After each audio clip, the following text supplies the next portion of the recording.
Hello everyone and welcome back to another News in English with Tutor Tom for the 20th of September 2023. So today in the UK it's National Fitness Day. So I have an article which is related to that. Now it's quite a long article, so it's going to be more challenging for you, but I think that's a good thing, especially after the last two articles have been quite short. So without further ado, let's get straight into it and then we can talk through all the various words that I like at the end of the video as per normal. So the title of the article is How Can the UK's Inactivity Crisis Be Tackled? So let's now go through the article. It's National Fitness Day, a day to highlight the role physical activity plays across the UK. But this year's campaign comes at a pivotal time when the government admits there are stubbornly high levels of inactivity, when gyms, swimming pools and leisure centres have struggled with running costs, and following further falls in the amount of PE, physical education, and sport being offered in schools. The Department of Culture, Media and Sport DCMS recently published a sport strategy, its first for 8 years. It is vowing to drastically improve the nation's health and fitness. Recent years have seen unprecedented challenges for sport and our ability to be active, says Lucy Fraser, DCMS Secretary of State, referring to the pandemic and the cost of living crisis. An unapologetically ambitious target of 1 million more adults and 2.5 million more children to be physically active by 2030 has been set as part of the government's Get Active initiative. But more than a decade after the London 2012 Games promised to inspire a generation, how realistic is such an aim in such a time frame, and how could it be achieved? The latest figures certainly paint a worrying picture. Some 25% of adults are currently deemed to be inactive in England, with more than 11 million doing less than 30 minutes of total activity in a week.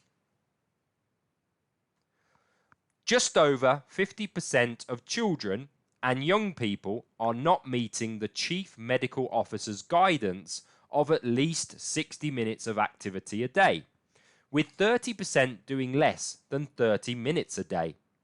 According to the Sport and Recreation Alliance, the UK now ranks joint 12th out of 15 comparable European nations for levels of physical activity. Meanwhile, NHS, National Health Service, statistics from 2021 to 2022 indicate that almost a quarter of Year 6 children were obese in England, an increase of 3% from 2018 to 2019. And last month, the government revealed there had been a fall of 4,000 hours of PE and sport in state-funded secondary schools in England in the last academic year, as well as a 12% drop since 2012.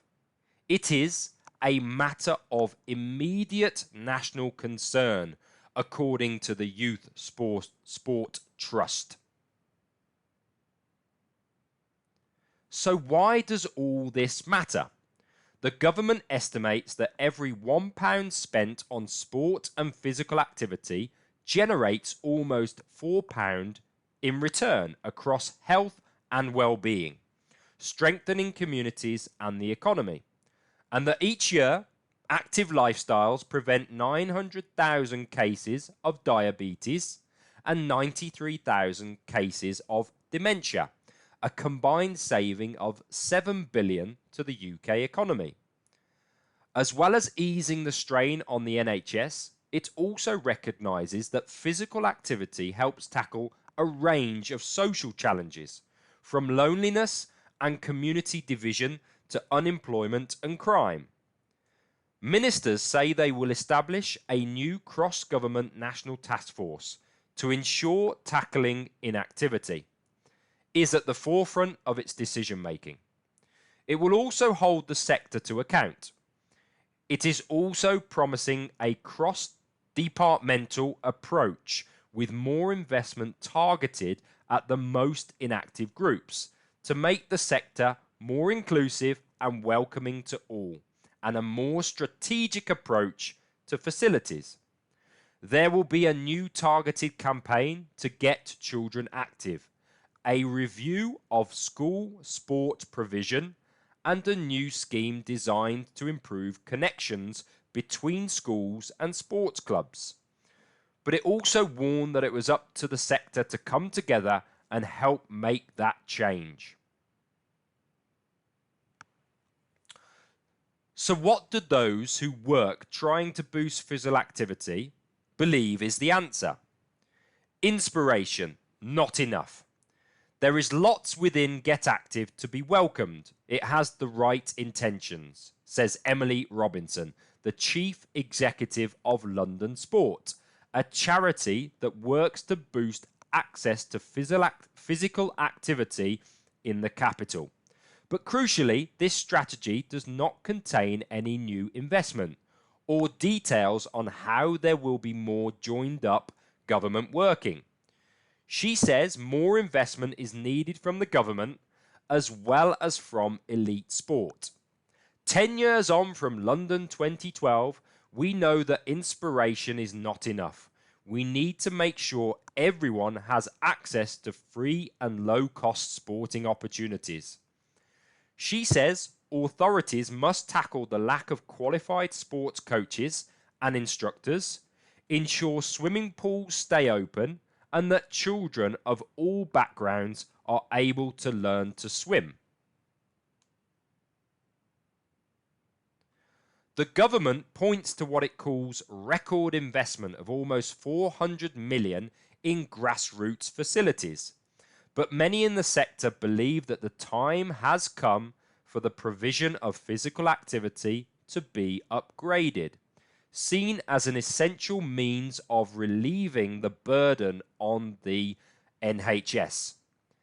That would enable providers to apply for funding from the Department of Health and Social Care.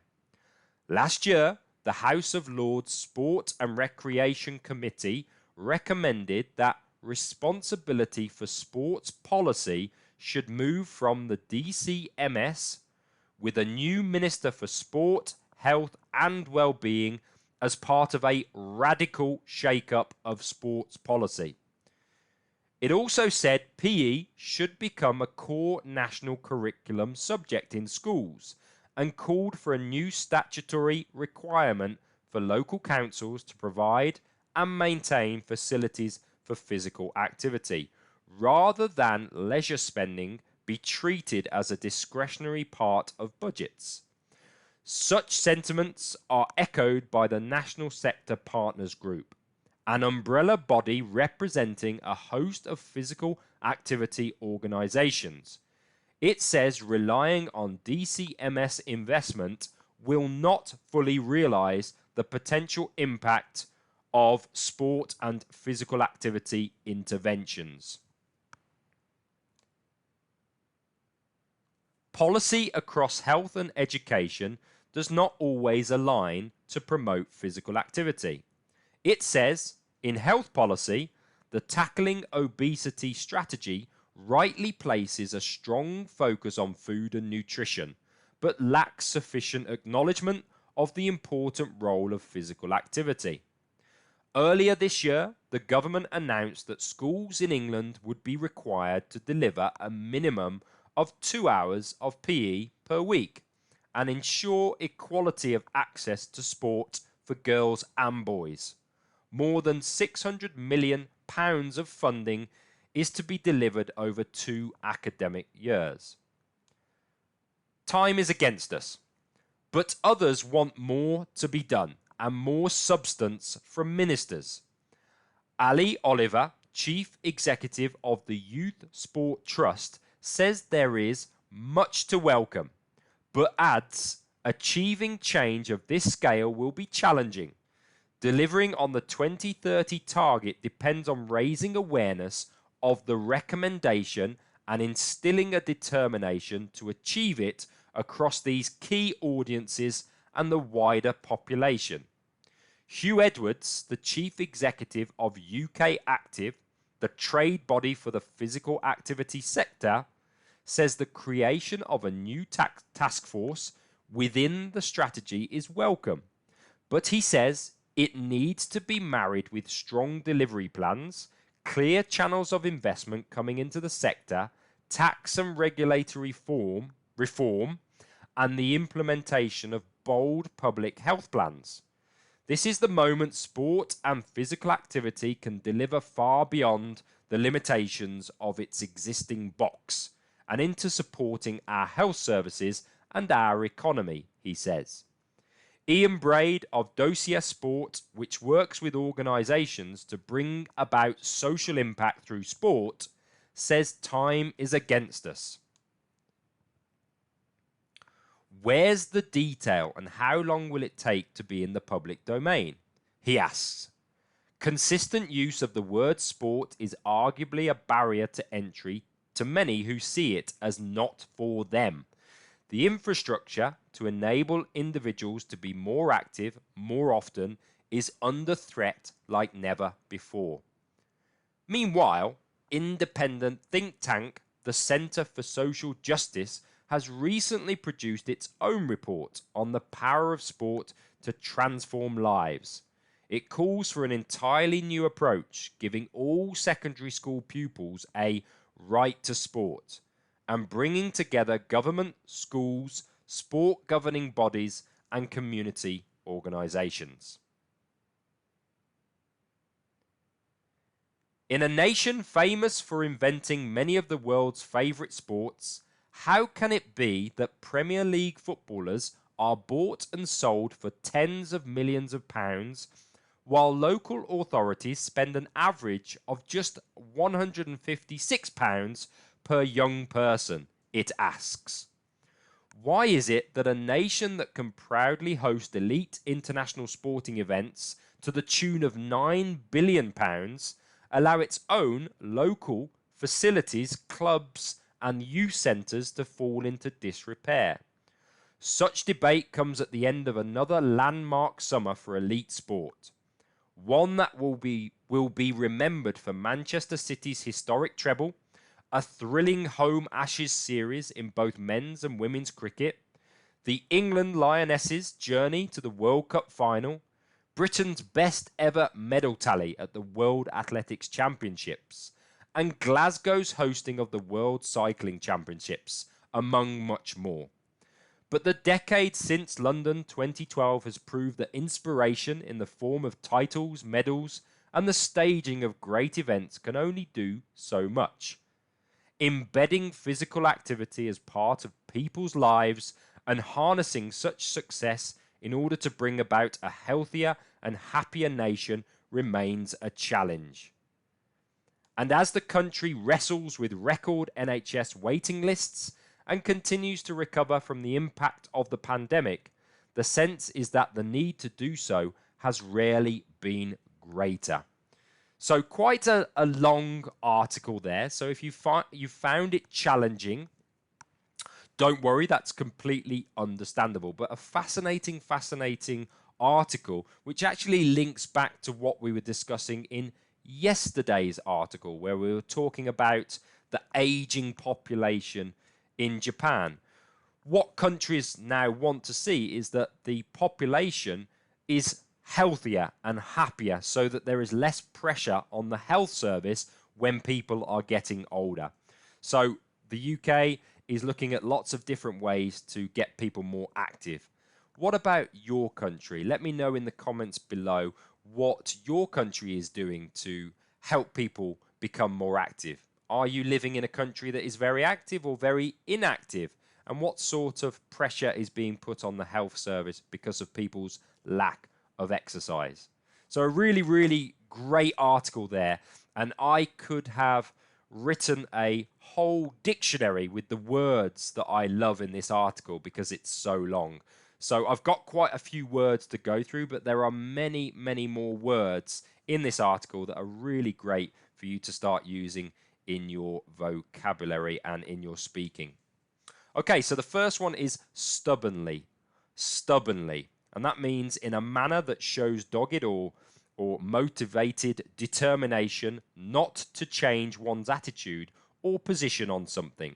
So, for example, she stubbornly refused to acknowledge my point of view. That's the word stubbornly. The next word is pivotal. Pivotal, and that means of crucial importance in relation to the development or success of something else. For example, Japan's pivotal role in the world economy. That's the word pivotal. Unprecedented, unprecedented, a beautiful word there. And what does it mean? It means never done or known before. For example, the emphasis has been on shaping bold solutions to save lives and livelihoods in these unprecedented times. That's the word unprecedented, never done or known before. Unapologetically. Unapologetically. Again, we're going through some quite complex words, but these will really help to improve the diversity of your English. And really, if you start to use these words in your conversations or in your IELTS exams, it's going to be very, very impressive. Very impressive indeed. So this is the word unapologetically. What does it mean? It means in a manner that does not acknowledge or express regret. For example, she shrugged unapologetically. That's the word unapologetically. The next word is comparable. Comparable. And that is to be able to be likened to another, something similar. For example, the situation in Holland is comparable to that in England. That is the word comparable. The next one is inclusive. Inclusive, including all the services or items normally expected or required, or in the context of this article, it means not excluding any of the parties or groups involved in something. For example, only an inclusive peace process will end the conflict. That's the word inclusive.